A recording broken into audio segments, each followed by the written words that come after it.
What if everything you fear isn't out there in the world, but inside you?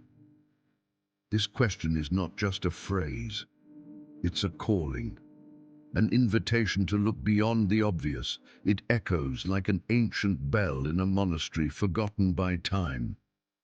A sound that doesn't just call your ears, but your very soul to awaken. There's an image that has haunted me for years, a vision that returns to my heart whenever the outside world becomes deafening. A solitary monk sitting on the edge of an ancient stone cliff, eyes gently closed, hands resting in his lap with the delicacy of someone holding his own destiny. The wind howls violently around him. It shrieks between the rocks, trying in vain to disturb that still center. But within him, there is only silence, and this silence is not absence, it's not emptiness, it is the purest presence of self, and it is there in that image that our journey begins today, a crossing into the territory of fear. Fear of silence. Fear of your own inner voice. Fear of what we find when all distractions finally fall away, because perhaps, dramatic pause, the noise you feed every day isn't just distraction, it's defense. And perhaps the silence you avoid so desperately is the only true path back to what is essentially yours. Look around. We're surrounded by constant stimuli, notifications that buzz in your pocket like little hits of dopamine, voices competing for your attention, screens glowing with promises of instant happiness, always a tap away. But behind every click, pause. There is a silent escape, a muted sprint, an almost desperate effort not to hear what screams in the vacuum of our own chest. Silence in our times has become dangerous ground, a forbidden land. It doesn't dazzle us with fleeting lights. It doesn't soothe us with external validation. It doesn't entertain us with endless novelty. It simply shows us completely naked, stripped of personas, without filters or edits, and that's why we avoid it like a contagious disease. But it is precisely there, in the dark chamber of silence, that the soul finally begins to speak its forgotten language. And what it says, long pause, isn't always beautiful. It isn't always comfortable. It isn't always easy to accept. The truth rarely is. The practice of silence is not just an auditory pause. It is a supreme act of courage. It's a necessary confrontation, a facing of who you've truly become, and everything you chose to leave behind along the way. Since ancient times, the desert has always been the refuge of prophets, mystics, and hermits. Not by accident. There, where the landscape is stripped of all superfluous things, where there are no distractions or escapes, the human spirit is finally forced to reveal its true nature. Silence is not a wall separating us from the world. It is a crystalline mirror, and in it, inevitably, we see what we've worked for years to avoid. Saint Anthony the Great, one of the first Christian hermits, fled to the Egyptian desert in search of God. But there, in the absolute silence of the endless sands, he first found his own demons, inner voices whispering old shames, temptations more vivid than the dunes, painful memories amplified by the desert.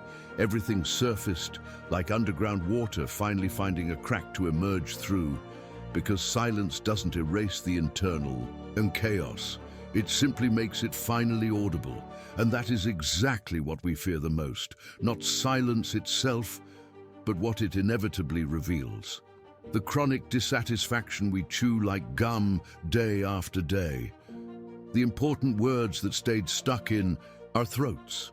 The emptiness in our relationships filled with tiny distractions. The constant mental noise that in silence amplifies until it feels deafening.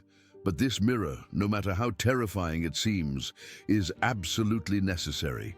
We can only cleanse what we can clearly see. We can only heal what we have the courage to touch. Modern life offers us an endless menu of ways to run from ourselves. Social media we scroll through compulsively until our eyes burn. Series we binge watch in endless marathons, schedules packed with commitments that keep us from breathing, infinite to-do lists that never end, and we call this productivity. We call it a full and accomplished life, but deep down, it's just noise, a sophisticated disguise, a digital armor against meeting ourselves. The soul, when systematically ignored, doesn't scream. It gets sick quietly.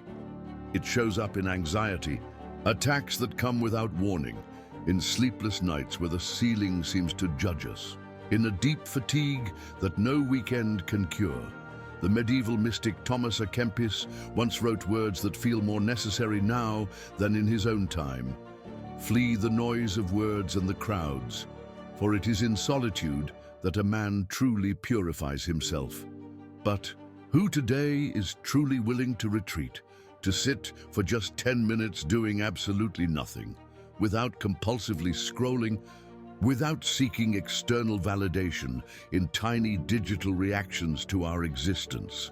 We run desperately from silence because it forces us to feel, and feeling is infinitely harder and scarier than just running.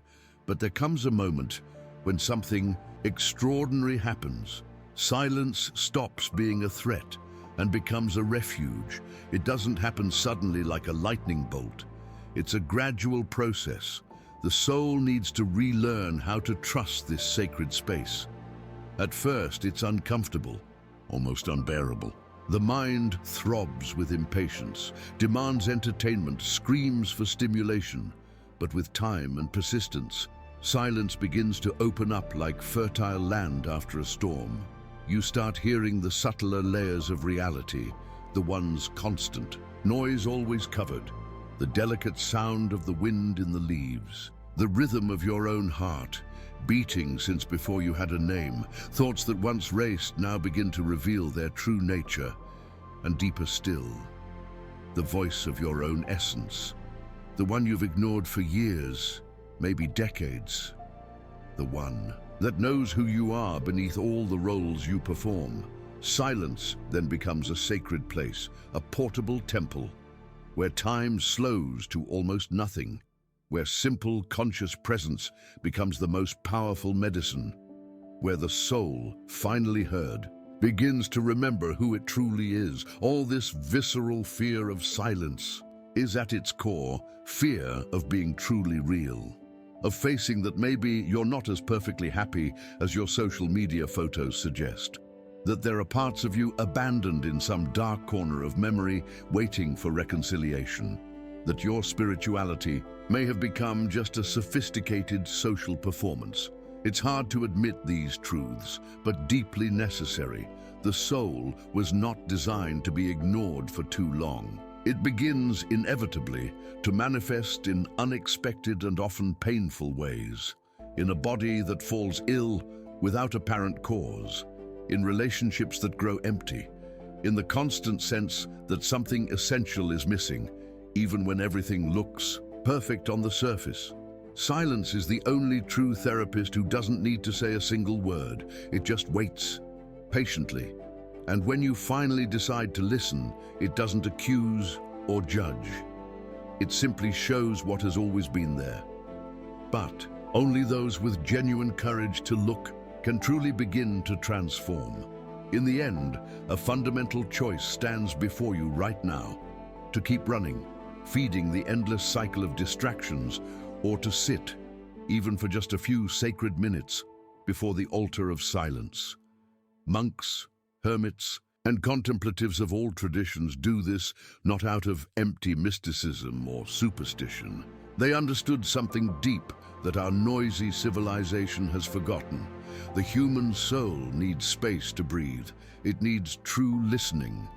And there is no real listening without the embrace of silence. You can start right now, while these words still echo. You don't need complex techniques or years of training. Just sit comfortably, gently close your eyes, breathe consciously, and listen. Just listen. Maybe you'll hear pain repressed for years, maybe unprocessed guilt, maybe just a raw emptiness that was never given permission to be filled. But stay, remain. Because after the seemingly barren desert, always comes the promised land. After the darkest night, the dawn inevitably rises. What in you still deeply fears the encounter with silence? What external and internal noises are you still feeding just to avoid truly hearing yourself? How much longer will you delay this essential meeting? Today, before diving into your busy day full of commitments and distractions, I offer a small but powerful spiritual challenge. For the next 5 minutes, just 5, turn off all screens. Gently close your eyes. Don't seek anything. Don't chase anything. Don't try to control anything. Just listen with full attention. Your breath, this constant miracle that sustains your life. Your body, this temple that carries your stories. And if you're truly courageous, your soul, it doesn't scream for attention. It whispers patiently, but you'll only hear it. If you're finally willing to silence everything else, even for a brief moment, you seek peace and harmony. Yet still feed the same noises that keep you away from them. Silence demands courage, not technique. And true spiritual discipline begins exactly where your craving for constant comfort ends. You meditate, you practice, you seek, yet you still skillfully run from yourself, still flee from your own inner abysses, afraid of what you might find in the depths. But something in you knows, something in you recognizes. That's why you're here hearing these words, standing before an ancestral path, still hesitating to take the first step. How many more cycles will you repeat before you turn your spiritual routine into a real encounter? Has your comfort zone become your most sophisticated addiction?